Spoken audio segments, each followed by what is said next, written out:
Here's a question for all of you watching right now. Would you spend money on something that you think is unoriginal junk? Because in what is arguably one of the largest flexes in video game history, Microsoft, who recently bought the entirety of Activision, including Blizzard, who developed Call of Duty, Overwatch, World of Warcraft, StarCraft, and more, called Actiblizz out for making basic, unoriginal video games, which brings into question why they would want to spend $70 billion on a purchase of that magnitude in the first place, especially if they have such a low opinion of the company and their respective games.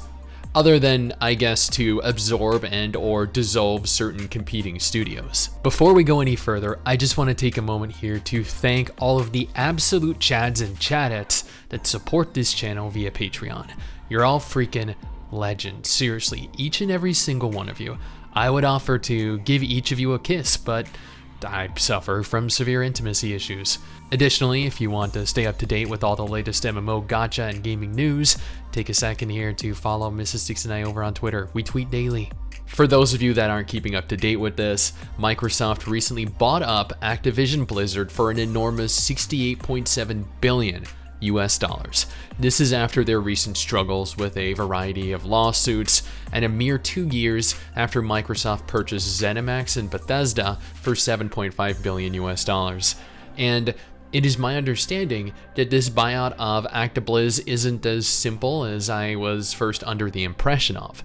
While Microsoft announced this deal in January of 2022, the final purchase is still pending approval by competition regulators within many countries around the world. The ability to potentially annul an agreement like this is to directly prevent a single company from inhibiting competition. If it were not in place, as an example here, Microsoft or Tencent could potentially purchase every major gaming company in the world and have every single game directly developed and directly published by them, setting an unheard of precedent. In light of this, the UK's Competition and Markets Authority issued a statement that went on to claim they were investigating the deal earlier in July, with a deadline for this investigation set for early September. Now, the UK is not the only country that are scrutinizing Microsoft for this monumental acquisition. The New Zealand Commerce Commission published a report in June that Microsoft had issued a direct statement for.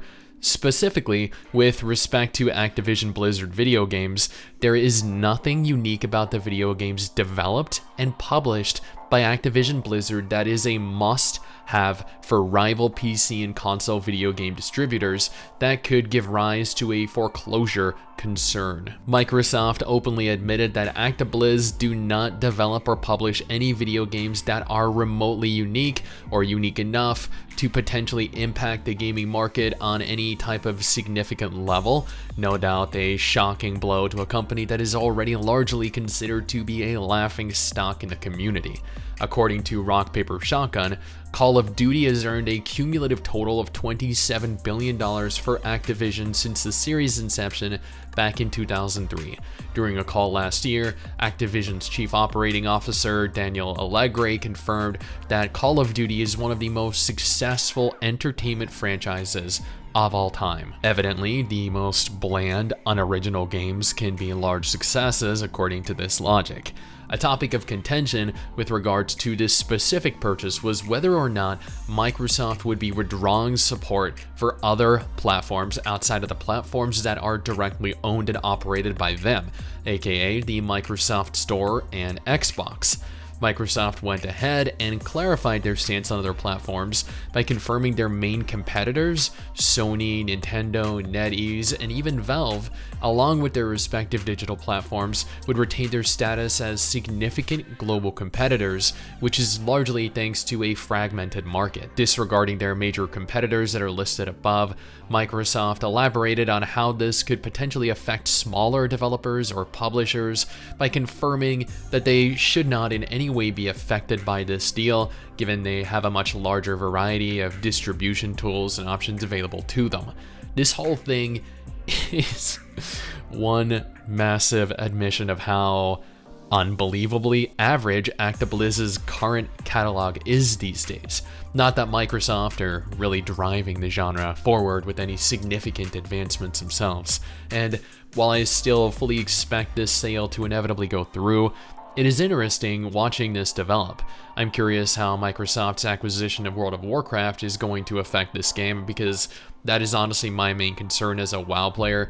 I don't play any other Activision titles outside of, I guess, Overwatch occasionally, and that game has been garbage for years. Now, if you're looking for other important MMO-related news, did you know that Europe might be banning gachas and MMOs in the near future, and that the Netherlands is already in the process of doing that? Both topics of which are covered directly in these two videos on screen right now.